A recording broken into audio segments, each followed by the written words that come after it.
Allez, une nouvelle pastille vidéo avec les mots-clés.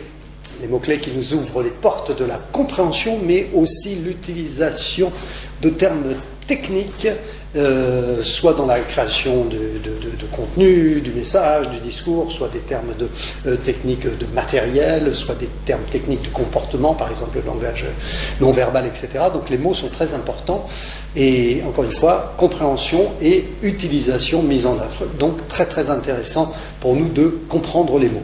Le mot que je vous propose aujourd'hui, c'est organiser. Organiser, on l'a connu à l'école. Alors, organiser à l'école, c'était le plan. Voilà, on l'appelait le plan. Pour nous, le plan, le point à retenir, c'est que le plan, qu'on appelle donc l'organisation du discours, est stratégique. Autrement dit, il doit servir des objectifs.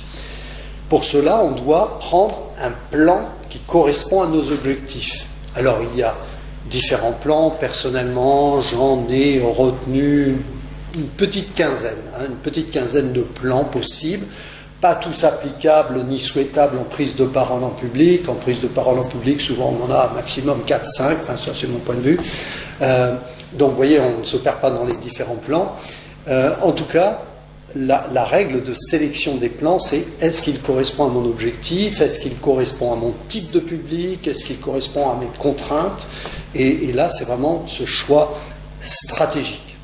Donc il vient après, je vous le rappelle si vous avez vu mes autres pastilles vidéo précédentes, vous aviez collecté, vous aviez classé, vous aviez ensuite hiérarchisé, et maintenant on va organiser en plan. Alors, un des plans que je vous conseille, c'est le plan qu'on appelle celui de la pyramide de Minto. Excusez-moi, voilà, ces choses arrivent en direct.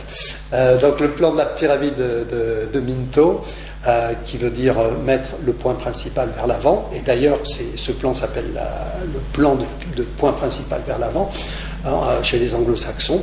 Et on l'appelle aussi le même pyramide journalistique. Qu'est-ce que c'est que ce plan? Ce plan, il nous dit, tu mets les plus belles fraises en haut du panier, tu dis tout de suite ce que tu as à dire et tu développes ce que tu as dit comme message essentiel dans la suite de ton discours.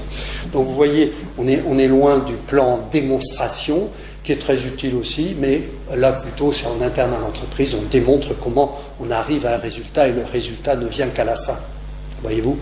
Bon, vous avez d'autres plans, vous avez le plan thématique, vous avez le plan en opposition, vous avez le plan en cravate pour résoudre des problèmes, vous avez des plans... Bon, je ne vais pas entrer dans le détail, mais vous en avez certains, mais on les utilise plus ou moins. En tout cas, celui que je vous conseille, travaillez-le, c'est celui de la pyramide journalistique, point principal vers l'avant. Ok, retenez bien, organisez bien stratégiquement vos présentations. À très bientôt. Je compte sur vous, comptez sur moi.